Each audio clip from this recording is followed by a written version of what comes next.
नमस्कार, स्वागत है आप सभी का अध्यय टीवी के डेली एमसीक्यूज प्रोग्राम में। मैं हूं केसरी पांडे। तो बिना देर के हुए शुरुआत करते हैं आज के एमसीक्यूज का और लेते हैं पहला प्रश्न। प्रसिद्ध समाजसेवी और स्वतंत्रता सेनानी बाबा आमटे के संबंध में निम्नलिखित में कौन सा कथन असत्य है, यानी आपको गलत कथन आइडेंटिफाई करना है।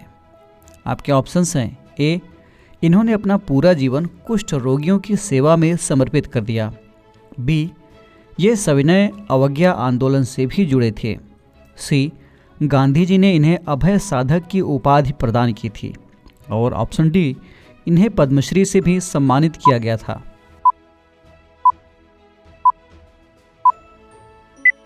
इस प्रश्न का सही उत्तर है विकल्प बी, यानी बी में दिया गया कथन गलत है। चलिए व्याख्या देख लेते हैं।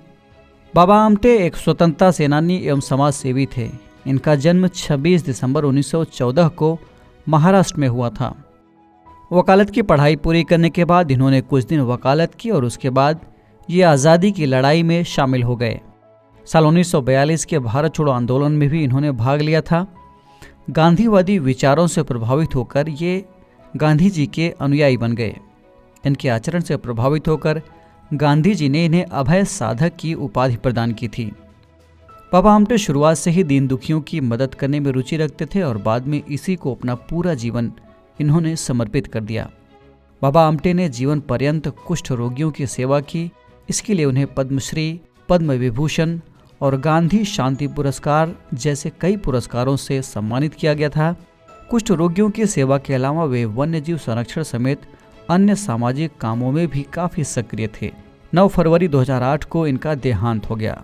आज यानी 26 दिसंबर को इनकी जयंती है, इसीलिए इस प्रश्न को हमने शामिल कर लिया। बढ़ते हैं दूसरे प्रश्न की ओर। प्रधानमंत्री नरेंद्र मोदी ने 26 दिसंबर को कौन से दिवस यानी किस दिवस के रूप में मनाने की घोषणा की है? आपके ऑप्शंस हैं: ए, वीर बाल दिवस, बी, शहादत दिवस, सी, बाल पराक्रम दिवस अथवा ऑप्शन डी, इनमें से कोई नहीं।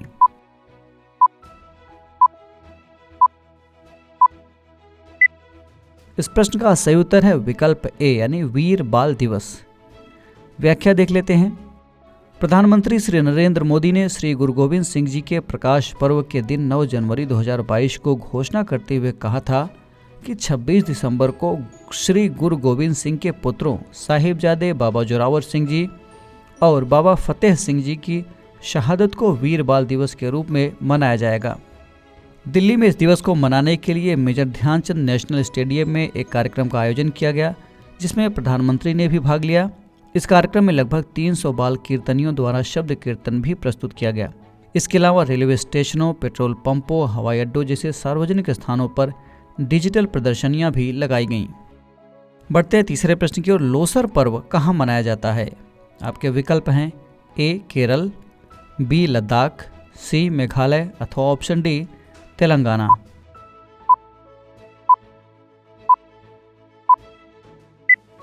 इस प्रश्न का सही उत्तर है विकल्प बी, यानी लद्दाख में ये लोसर पर्व मनाया जाता है। चलिए व्याख्या देख लेते हैं।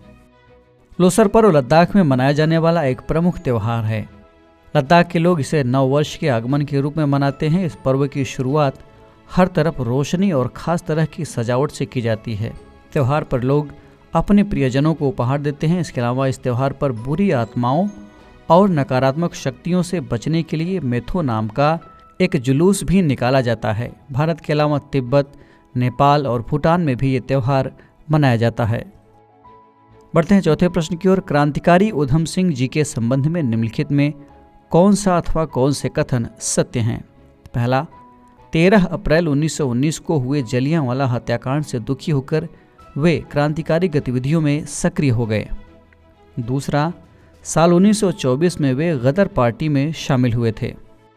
आपके ऑप्शंस हैं: ए, केवल 1, बी, केवल 2, सी, 1 और 2 दोनों अथवा डी, इनमें से कोई नहीं।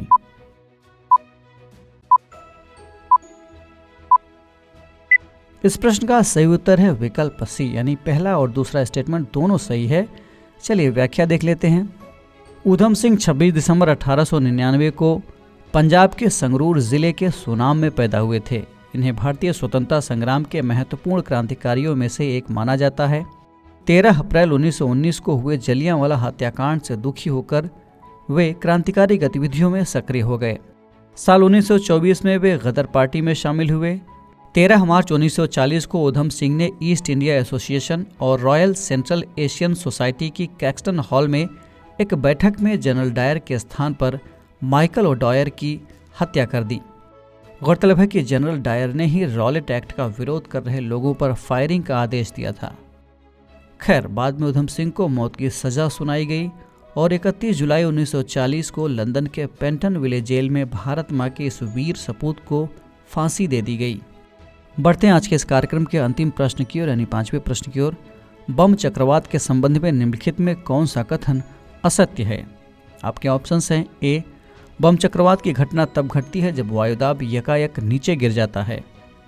बी, जब तेजी से दो वायु राशियों के बीच दाबांतर बढ़ने लगता है तो इस प्रक्रिया को बॉम्बोजेनेसिस कहते हैं। सी, इस प्रक्रिया के तहत वायुदाब 24 घंटे के अंदर 30 मिलीबार या उससे अधिक स्तर तक नीचे गिर जाता है। अथवा ऑप्शन डी, ये चक्रवात आमतौर पर सर्दियों के महीने में आते हैं और भारी तबाही मचाते हैं।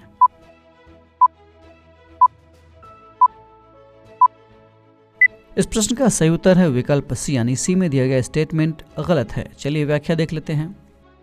हाल ही में अमेरिका में बर्फीले तूफान से कम 34 लोगों की मौत हो गई है। कई जगहों पर बर्फबारी में लोगों के फंसे होने से मृतकों की संख्या बढ़ने की भी आशंका है। विशेषज्ञ अमेरिका और कनाडा में कहर बनकर टूट रहे इस तूफान को बम चक्रवात बता रहे हैं। बम चक्रवात की घटना तब घटती है जब वायुदाब यकायक नीचे गिर जाता है, जिससे आंधी, बर्फबारी और तेज बारिश के हालात बन जाते हैं। जब तेजी से दो वायु राशियों के बीच दाबांतर यानी प्रेशर डिफरेंस बढ़ने लगता है तो इस प्रक्रिया को बॉम्बोजेनेसिस कहते हैं। इस बॉम्बोजेनेसिस प्रक्रिया के तहत वायुदाब 24 घंटे के अंदर 24 मिलीबार या उससे अधिक स्तर तक नीचे गिर जाता है। मिलीबार प्रेशर मेजर करने की एक यूनिट है और 100 किलोमीटर प्रति घंटा की रफ्तार से यह बर्फीली हवाएं चलने लगती हैं। ये चक्रवात आमतौर पर सर्दियों के महीने में आते हैं और भारी तबाही मचाते हैं। खैर, ये था आज का डेली एमसीक्यूज कार्यक्रम। कमेंट करके हमें ज़रूर बताइएगा कि आपके 5 में से कितने प्रश्न सही हुए। अगर आपको ये कार्यक्रम अच्छा लगा तो DIS के इस चैनल को लाइक, सब्सक्राइब अथवा शेयर करना ना भूलें। साथ ही बेल आइकन भी प्रेस करें ताकि आपको हमारे आने वाले सभी प्रोग्राम्स का नोटिफिकेशन मिलता रहे। हम फिर मिलेंगे एक नए कार्यक्रम के साथ। तब तक के लिए पढ़ते रहिए और बढ़ते रहिए। नमस्कार।